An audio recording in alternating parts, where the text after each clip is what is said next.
செய்தி வீச்சு உங்களை வரவேற்றுக் கொள்கிறது.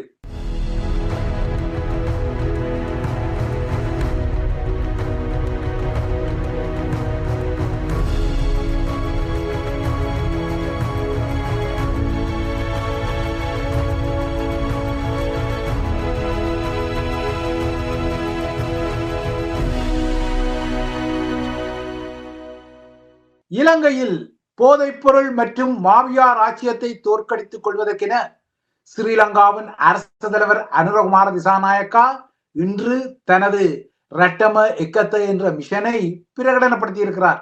அவரது இந்த மிஷனை தமிழில் முழு நாடுமே ஒன்றாக எனவும் தேசிய ஐக்கியத்துக்கான நடவடிக்கை திட்டம் எனவும் பொருள் கொள்ளலாம்.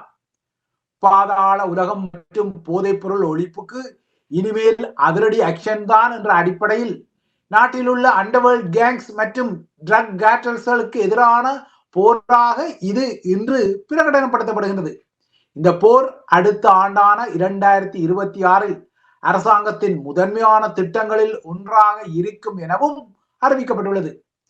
அரசாங்கம் இப்போது போதை மாபியா மற்றும் பாதாள உலகுக்குரிய இறுதி அடி ஆக்ஷனில் குதித்திருந்தாலும் அதன் பதில் தாக்கங்கள் திருப்பி அடித்து சில உயரிடத்து உயிர்களை பறிக்க கூடும் என்ற அச்சமும் அரசாங்கத்துக்கு உள்ளூரில் இருக்கத்தான் செய்கிறது. இதனால் இலங்கையில் தற்போது இடம்பெற்று வரும் மாபியா குழுக்களுக்கு இடையிலான போட்டு தள்ளும் போரில் ஒருவரை ஒருவர் சுட்டுக் கொள்ள 1 லட்சம் முதல் 5 லட்சம் வரையான கட்டணத்தில் வாடகை கொலையாளிகள் அமர்த்தப்படுவதான புதிய பகீர் செய்திகள் வெளிவந்துள்ளன. சுட்டுக் கொல்லப்படுபவர்களுக்கும் சுட்டுக் கொள்பவர்களுக்கும் எந்தவித தொடர்பும் இல்லை என்றும் இவர்கள் அனைவரும் வாடகை கொலையாளிகளாகவே இருப்பதாகவும் காவல்துறையின் புதிய விசாரணைகள் கூறுகின்றன. வாடகை கொலையாளிகள் அனைவருமே போதைப் பொருளுக்கு அடிமையானவர்களாக இருப்பதாகவும் கூறப்படுகின்றது. சில சந்தர்ப்பங்களில் துப்பாக்கி தாக்குதலை நடத்துபவர்களுக்கு பணத்திற்கு பதிலாக போதைப் பொருள் வழங்கப்படுவதாகவும் அதிர்ச்சிகரமான விசாரணை முடிவுகள் வெளிவருகின்றன. அண்மையில் சுட்டுக் கொல்லப்பட்ட வெலிகம பிரதேச சபையின் தலைவர் லசந்த விக்ரமசேகரவின் கொலைக்கு துபாயில் இருந்து 15 லட்சம் ரூபாய் ஒப்பந்தம் ஒன்று செய்யப்பட்டு கொலையாளிக்கு இந்த கொலையை செய்வதற்கு முன்னர் ரொக்க பணம் வழங்கப்பட்டதாகவும் விசாரணைகளில் தெரிய வருகின்றது. மகரம நாவின்ன பகுதியில் கைது செய்யப்பட்ட இந்த துப்பாக்கிதாரி ஹெரோயின் போதை வஸ்துக்கு அடிமையானவர் எனவும் தற்போது அவரும் அவரது மனைவியும் அவரை உந்துருளியில் ஏற்றி சென்று தாக்குதல் நடத்த உதவிய ஒருவரும் இவர்களுக்கு தங்குமிடத்தை வழங்கிய நபர் ஒருவரும் 72 மணி நேர காவலில் வைத்து விசாரிக்கப்பட்டு வருகின்றார்கள். இந்த பின்னணியில் தான் அனுரகுமார திசாநாயக்காவின் இன்றைய போதை பொருள் எதிர்ப்பு பிரகடனம் நாடளாவிய ரீதியில் செய்யப்பட்டுள்ளது. ஸ்ரீலங்கா நாடாளுமன்றம் மற்றும் கட்டுநாயக்கா விமான நிலையத்தில் சிறப்பு பாதுகாப்பு ஏற்பாடுகள் செய்யப்பட்டு இந்த மிஷன் இன்று ஆரம்பிக்கப்படுகின்றது. இதற்கு அப்பால் அதிவேக நெடுஞ்சாலைகளில் சிசிடிவி எனப்படும் கண்காணிப்பு கேமராக்களை பொருத்தி போதை வணிகர்களை கண்காணிப்பு செய்யவும் அவர்களை பின்தொடரவும் நடவடிக்கைக்கும் அனுமதி வழங்கப்பட்டுள்ளது. நாட்டில் உள்ள முக்கிய கட்சிகளை உதவிக்கு அழைத்து அரசாங்கம் என்று பிரகடனப்படுத்திய இந்த போரின் தலைமை தளபதியாக அரசு தலைவர் அனுரகுமார திசாநாயக்கவே இருப்பார். அவருக்கு கீழே உள்ள சேலனி குழுவில் பொது பாதுகாப்பு அமைச்சர் ஆனந்த விஜயபால, காவல்துறை மாதிபர் மற்றும் ஸ்ரீலங்காவின் முப்படை தளபதிகளும் பிரசன்னப்படுகின்றனர். இந்த மிஷனை இயக்கும் 24 மணி நேர பணியகம் மஹிந்த ராஜபக்ஷ முன்னர் வசித்த விஜயராம மாவத்தை இல்லத்தில் செயற்படும் எனவும் கூறப்படுகின்றது.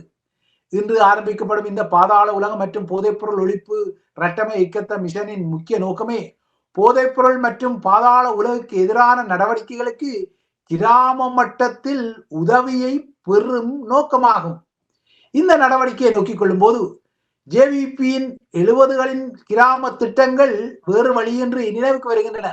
ஆரம்பத்தில் ஜேவிபியின் தலைவர் ரோகண விஜயவீர எவ்வாறு ஜேவிபியின் 5 கிளாஸஸ் எனப்படும் இந்திய எதிர்ப்பு உட்பட்ட ஜேவிபியின் 5 அம்ச பரப்புரை வகுப்புகளை கிராமங்களுக்குள் பரப்பி கிராமப்புற இளைஞர்களை ஜேவிபியில் ஈர்த்து கொண்டாரோ அல்லது இணைத்துக் கொண்டாரோ அதே போலவே அனுரகுமார திசாநாயக்காவும் தற்போது கிராமப்புற இளையோரை இழுத்து எடுத்து நகரமயப்படுத்தப்பட்டுள்ள போதை வணிகத்துக்கு எதிரான போரை நடத்த திட்டமிடுவது தெரிகின்றது. ஏனெனில் கிராம மட்டத்தில் உள்ளவர்கள் போதைப் பொருள் அச்சுறுத்தலுக்கு எதிராக பேசுவதற்கு இதுவரை தயங்கிய நிலையில் அவர்களையும் போதைக்கு எதிராக கைகளை உயர்த்த அனுமதிப்பதே தமது திட்டத்தின் நோக்கம் என அரசாங்கம் கூறிக்கொள்கின்றது. இதனால் இனிமேல் கிராமங்களில் உள்ளவர்கள் தங்கள் கிராமங்களில் உள்ள போதை வியாபாரிகள் மற்றும் பாதாள உலக முகங்களை எதிர்த்து கொள்ளும் வகையில் அரசாங்கத்தின் ரட்டமைக்கத்த மிஷன் இருப்பதாக கூறப்படுகின்றது. கிராம மக்களை பொறுத்தவரை இதுவரை போதை வியாபாரிகளும் பாதாள உலக முகங்களும் மிகவும் சக்தி வாய்ந்தவர்கள், கொடூரமானவர்கள் என்ற ஒரு பயம் இருக்கின்றது.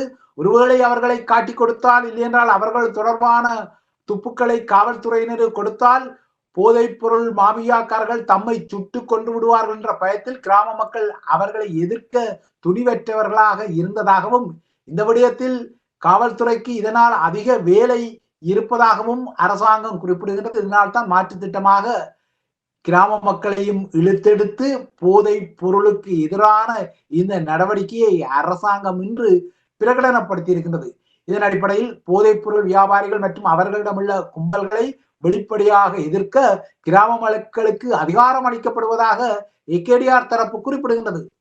இந்த திட்டம் தமிழ் பகுதிகள் உட்பட இலங்கையில் உள்ள 14,000 கிராம சேவையாளர் பிரிவுகளையும் உள்ளடக்கும் ஒரு திட்டம் என கூறும் அரசாங்கம் தமிழ் தேசிய அரசியல்வாதிகள் உட்பட்ட அரசியல்வாதிகள் அனைவரையும் இந்த போதை ஒழிப்பு மிஷனில் இணைந்து கொள்ளுமாறும் அழைப்பு விடுத்துள்ளது. அதே போல அனைத்து கட்சிகளுக்கும், எதிர்கட்சி ஆளுங்கட்சி என்ற வேறுபாடு இல்லாமல் அனைத்து கட்சிகளுக்கும் அரசாங்கம் இந்த போதை ஒழிப்பில் இணையுமாறு கோரிக்கை விடுக்கின்றது. ஆனால் எதிரணியில் உள்ள சில அரசியல்வாதிகளுக்கும் ஏற்கனவே பாதாள உலகம் மற்றும் போதைப் பொருள் மாபியாக்காரர்களுடன் தொடர்புகள் இருப்பதால் அவர்கள் எவ்வாறு இந்த மிஷனில் இணைந்து கொள்வார்கள் என்பதும் ஒரு கேள்வியாக உள்ளது. இந்த திட்டத்தால் கிராமம் முதல் நகரம் வரை நாடளாவிய ரீதியில் போதை வணிகர்கள் அதிரடியாக தூக்கப்படுவார்கள் என அரசாங்கம் நம்பிக்கொள்கின்றது. இவ்வாறான அதிரடிகளுக்கு சமாந்தரமாக நாட்டில் போதைப் பொருள் பாவனைக்கு அடிமையான பல்லாயிரக்கணக்கான அப்பாவி மக்களுக்குரிய மறுவாழ்வு திட்டங்கள் உள்ளடக்கப்பட்டதாகவும் அரசாங்கம் கூறிக்கொள்கிறது. இதற்காக இலங்கையில் தற்போது உள்ள போதைப் பொருள் மறுவாழ்வு மையங்களுக்கு மேலதிகமாக நாடளாவிய ரீதியில் மேலும் 25 போதை மறுவாழ்வு மையங்கள் உருவாக்கப்படும் எனவும் அரசாங்கம் அறிவிக்கின்றது. இந்த திட்டங்களுக்குரிய செலவீனமாக அடுத்த வாரம் அனுரகுமார திசாநாயக்காவால் நிதியமைச்சர் என்ற வகையில் முன்வைக்கப்பட உள்ள புதிய வரவு செலவு திட்டத்தில் 11 பில்லியன் இலங்கை ரூபாவுக்கு மேல் ஒதுக்கப்பட உள்ளதாகவும் தெரிகின்றது. ஆக மொத்தம் தாம் அரசாங்கமாக இருந்தாலும் ஜேவிபியின் பழைய கிராம வேர் தடத்தில் அனுர தரப்பு இறங்குவது தெரிகின்றது. இப்போது என்ன ஒரு வித்தியாசம்? முன்னரெல்லாம் ஜேவிபியின் பிறப்பு சான்றிதழில் அன்று இந்திய எதிர்ப்பு அடிப்படையாகவும் அழுத்தமாக இருந்தது. இதனால் தான் ஜேவிபி 1969 தனது 5 பிரபலமான கொள்கைகளை முன்வைத்த போது அதில் ஒரு முதன்மை கொள்கையாக இந்திய எதிர்ப்பு இருந்தது. அன்று ஜேவிபி இந்தியாவை ஒரு ஆக்கிரமிப்பு நாடாக கருதி அதனை எதிர்க்கவே கிராமங்களில் ஆழ்த்திரட்டலை செய்தது. ஆனால் இன்று போதைப் பொருள் மாபியாக்காரர்களுக்கு எதிராக கிராமங்களில் ஒரு வகையில் ஆழ்த்திரட்டல் செய்வதற்கு அரசாங்கம் தலைப்படுகின்றது. ஆனால் இப்போது கிராம மட்டங்களிலும் போதைப் பொருள் பாவனை விரவியுள்ள நிலையில் அரசாங்கத்தின் இந்த திட்டம் இறுதி இலக்கில் எவ்வாறு பலனளிக்கும் என்பதும் ஒரு கேள்வியாகவும் ஐயமாகவும் உள்ளது. இவ்வாறான ஐயங்கள் உள்ள நிலையில் நேற்று கொழும்பு நீதிமன்றத்தில் முன்னிலைப்படுத்தப்பட்ட ரணில் தரப்புக்கு வேறு சில ஐயங்கள் உள்ளன. ஏனென்றால் ரணிலை பொறுத்தவரை தன் மீதான வழக்குக்கு இன்னமும் 3 மாத கால அவகாசத்தை அவர் நேற்று நீதிமன்றத்தில் பெற்றுவிட்டார். இதன் அடிப்படையில் ரணில் மீதான இந்த நிதி முறைகேட்டு வழக்கு அடுத்த ஆண்டு ஜனவரி 28ஆம் தேதிக்கு தான் மீண்டும் விசாரணைக்கு வருகின்றது. இது ஒரு வகையில் ரணில் விக்ரமசிங்கவுக்கு ஒரு ஆசுவாசமாகவும் மாறியுள்ளது. ஆனால் ரணில் விக்ரமசிங்கவை மையப்படுத்தி நேற்று நீதிமன்றத்தில் எழுப்பப்பட்ட வினாக்கள் அவரது மிஸ்டர் கிளீன் என்ற இமேஜை, அதாவது தோற்றப்பாட்டை கடுமையாக உரசி இருக்கின்றது. குறிப்பாக ரணில் விக்ரமசிங்க கடந்த ஆகஸ்ட் மாதத்தில் மருத்துவமனையில் காட்டிய சில அதகல காட்சிகளை நீதிமன்றம் கேள்வி எழுப்பி இருக்கிறது. ரணில் கடந்த 2023 பிரித்தானியாவுக்கு பயணித்த போது பொது நிதியில் 16 பில்லியன் இலங்கை ரூபாவை அவர் தவறாக பயன்படுத்தியதாக கூறப்பட்டு இந்த வழக்கு தொடுக்கப்பட்ட நிலையில் இந்த வழக்கில் தடுப்பு காவலில் வைக்கப்பட்ட ரணிலுக்கு குருதி குழாய் அடைப்பு ஏற்பட்டதாக கூறப்பட்டதால் கொழும்பில் உள்ள தேசிய மருத்துவமனையின் அதிதீவிர சிகிச்சை பிரிவில் அவருக்கு 6 மருத்துவர்கள் சிகிச்சையை அளித்துக் கொண்டனர். இது நீங்கள் அறிந்த பழைய விடயம். ICU எனப்படும் அதிதீவிர சிகிச்சை பிரிவில் இருந்த ரணில் மறுநாளே மருத்துவமனையிலிருந்து விடுவிக்கப்பட்டதும் சிரித்து கொண்டே மருத்துவர்களுடன் செல்வி எடுத்துக்கொண்ட காட்சிகள் எல்லாம் பகிரங்கப்பட்டன.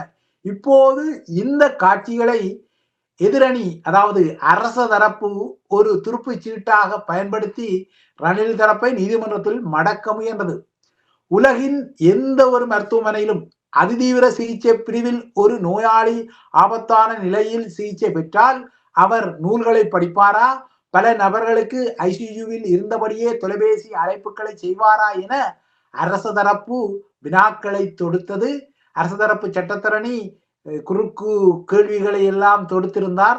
ரணில் ஒரு சாதாரண சந்தேக நபர் அல்ல, மாறாக வெறும் 36 மணி நேரத்தில் 16 மில்லியன் இலங்கை ரூபா நிதியை தவறாக பயன்படுத்திய ஒரு நபர் எனவும் அரசு தரப்பு நீதிமன்றத்தில் காரசாரமான குற்றச்சாட்டு தொடுத்தது. அரசு தரப்பை பொறுத்தவரை ரணில் குறித்து கடந்த ஆகஸ்ட் மாதத்தில் முன்வைக்கப்பட்ட மருத்துவ அறிக்கைகள் பொய்யானவை என்ற வாதம் முன்வைக்கப்பட்டது. இதனால் ரணில் மீண்டும் கைது செய்யப்பட்டு விசாரிக்கப்பட வேண்டும் என்ற ஒரு கோரிக்கையையும் அது நீதிமன்றத்தில் நேற்று முன்வைத்தது. ஆனால் இந்த வாதங்களை நிராகரித்த ரணிலின் சட்டவாளர் தரப்பு, ரணில் விக்ரமசிங்க கைது செய்யப்பட்ட போது அவர் மணித்தியால கணக்காக உண்ணவோ அல்லது பானங்களை அருந்தவோ முடியவதில்லை என்பதால் தான் அவர் ஐசியூவில் அனுமதிக்கப்பட்டாரே தவிர அவர் நோய்வாய்ப்பட்டதால் அனுமதிக்கப்படவில்லை என தட்டை திருப்பி போட்டது. இந்த நேரத்தில் தான் நீதிபதி குறுக்கிட்டு ரணில் தரப்பை நோக்கி ஒரு வினாவை எழுப்பியிருந்தார். ரணிலுக்கு இதய திசு மரணம் ஏற்பட்டதால் அவர் ஆபத்தான நிலையில் இருப்பதாக கடந்த வழக்கு விசாரணையின் போது ரணில் தரப்பு சட்டவாளர்களான நீங்கள் நீதிமன்றத்தில் சொன்னீர்களே, அப்படியானால் அது எந்த அடிப்படையில் வந்தது என்ற ஒரு சடுதியான வினாவை எழுப்ப ரணிலின் முதன்மை சட்டவாளரான திலக் மாரப்பன இந்த கேள்வியை எதிர்கொண்டு சற்று நெளிந்து சமாளித்து ரணிலுக்கு தமனி அடைப்பு இன்னமும் இருப்பதாகவும் மாற்று வழியாகத்தான் அவருக்கு உதிரம் பாய்வதாகவும் குறிப்பிட்டு இந்த நிலைமையை சமாளிக்க முனைந்தார். நேற்று நீதிமன்றத்தில் நீதிபதி ரணில் மீதான மருத்துவ அறிக்கைகளின் நம்பகத்தன்மை குறித்து முக்கிய கேள்விகளை எழுப்பியதுடன் அந்த மருத்துவ அறிக்கைகளை ஆய்வுக்கு உட்படுத்துமாறு ஸ்ரீலங்கா சிஐடியினருக்கு உத்தரவு ஒன்றை பிறப்பித்துள்ளமை ரணில் தரப்புக்கு புதிய சவாலாகவும் கொல்லை கொடுத்து அடிவாங்கிய நிலைமையையும் உருவாக்கியுள்ளது. இவை இலங்கை தொடர்பான விடயங்கள். அடுத்து உலக நிலவரங்களை கொண்டால், இன்று தென்கொரியாவில் சீன அரசு தலைவர் ஜி ஜின்பிங்குடன் சந்திப்பை முடித்த பின்னர் அமெரிக்க அரசு தலைவர் டொனால்ட் ட்ரம்ப் தனது ஆசிய பிராந்தியத்துக்கான பயணத்தை முடித்துக் கொண்டு மீண்டும் அமெரிக்காவுக்கு திரும்பி வருகிறார். சீன தலைவருடனான தனது சந்திப்பை பாராட்டி கொண்ட ட்ரம்ப் பல விடயங்களில் சீன தலைவருடன் இந்த பேச்சுக்களின் போது தான் உடன்பாடு கண்டதாகவும் கூறிக்கொண்டார். சீன தலைவர் ஜியை ஒரு சிறந்த அரசியல் தலைவர் என்றும் ட்ரம்ப் அழைத்துக் கொண்டார். விரைவில் சீனாவுக்கும் அமெரிக்காவுக்கும் இடையில் ஒப்பமிடக்கூடிய ஒரு வணிக ஒப்பந்தம் தற்போது இறுதி நிலைக்கு வந்ததாகவும் இந்த இறுதி உடன்பாடு இந்த சந்திப்பில் எட்டப்பட்டதாகவும் ட்ரம்ப் கூறினார். எனினும் இந்த ஒப்பந்தம் குறித்த மேலதிக விவரங்களை அவர் வெளிப்படுத்தவில்லை. எனினும் புதிய ஒப்பந்தம் சீனாவுக்கும் அமெரிக்காவுக்கும் இடையில் நீண்ட காலத்தில் நீடிக்கும் என தான் நினைப்பதாகவும் ட்ரம்ப் குறிப்பிட்டார். இந்த சந்திப்பு தென்கொரியாவின் ஹிம்கே அனைத்துலக விமான நிலையத்தில் இடம்பெற்றதை ஒரு குறிப்பிடத்தக்க விடயம். ட்ரம்பும் ஜி ஜின்பிங்கும் அரங்கங்களில் சந்தித்துக் கொள்ளாமல் விமான நிலையத்தில் தான் சந்தித்து பேச்சுக்களை நடத்தி இருக்கிறார்கள். அதாவது அமெரிக்க குழு தென்கொரியாவை விட்டு வெளியேற தயாராகிய நிலையில்தான் ட்ரம்பை சீன அரசு தலைவர் சந்தித்திருக்கின்றார். இந்த நிலையில் ரஷ்யாவின் அண்மைய புதிய ஆயுத சோதனைகளுக்கு பதிலடியாக உடனடியாக அமெரிக்காவிலும் அணு ஆயுத சோதனைகளை ஆரம்பிக்குமாறு ட்ரம்ப் அதிரடியான ஒரு உத்தரவை பிறப்பித்துள்ளார். அணுசக்தியால் இயங்கும் புயல் பறவை என்ற அர்த்தத்தை கொண்ட 14,000 கிலோமீட்டர் வரை செல்லக்கூடிய தனித்துவமான ஏவுகணையான பியூட்ரெசெவனில் கடந்த 21ஆம் தேதி ரஷ்யாவில் நடத்தப்பட்ட இறுதி சோதனையில் வெற்றி அடைந்ததாகவும் சுமார் 15 மணி நேரம் இந்த ஏவுகணை பறந்ததாகவும் ரஷ்ய அரசு தலைவர் புட்டின் கடந்த ஞாயிறு அறிவித்துக் கொண்டார். அதன் பின்னர் அணுசக்தியால் இயங்கும் ரஷ்யாவின் நீர் ட்ரோனான போசிடோனும் வெற்றிகரமாக சோதிக்கப்பட்டதாக புட்டின் நேற்று அறிவித்த பின்னர் தான் ட்ரம்பும் அமெரிக்காவும் அணு ஆயுத சோதனைகளை நடத்த வேண்டும் என்ற அதிரடியான உத்தரவை பிறப்பித்திருக்கிறார். தமது பொசிடோன் நீர் ட்ரோனையோ அல்லது ஏவுகணையோ இடைமறிக்க இதுவரை எந்த நாடுகளிலும் தடுப்பு பொறிமுறை இல்லை என்றும் புட்டின் குறிப்பிடத்தக்கது ஒரு முக்கியமான விடயம். ரஷ்யா உருவாக்கியுள்ள புதிய நீர் ட்ரோனான பொசிடோன் 60 முதல் 70 வரையான கடல் மைல் வேகத்தில் 1 கிலோமீட்டருக்கும் அதிகமான ஆழத்தில் பயணிக்கும் திறன் கொண்டதாக கருதப்படுகின்றது. இது ஒரு முக்கியமான விடயம். இதனை அடுத்துதான் அமெரிக்கா தற்போது மீண்டும் அணு ஆயுத சோதனைகளை நடத்த உள்ளது. அமெரிக்காவை பொறுத்தவரை இறுதியாக 1992ஆம் ஆண்டில் தான் அது இறுதியான அணுச்சோதனையை நடத்தியது. அதன் பின்னர் 30 ஆண்டுகளுக்கு அமெரிக்காவில் எந்த ஒரு அணுச்சோதனையும் இடம்பெறாத நிலையில் தற்போது ரஷ்யாவின் புதிய ஆயுதங்கள் காரணமாக அமெரிக்காவும் அணு சோதனைகளை நடத்த உத்தரவிட்டுள்ளதால் அமெரிக்காவும் விரைவில் புதிய அணு ஆயுதங்களை உலகுக்கு பகிரங்கப்படுத்தும் என எதிர்பார்க்கப்படுகின்றது. இவைதான் ஐபிசி தமிழின் செய்தி வீச்சு. தொடர்ந்தும் ஐபிசி தமிழுடன் இணைந்திருங்கள்.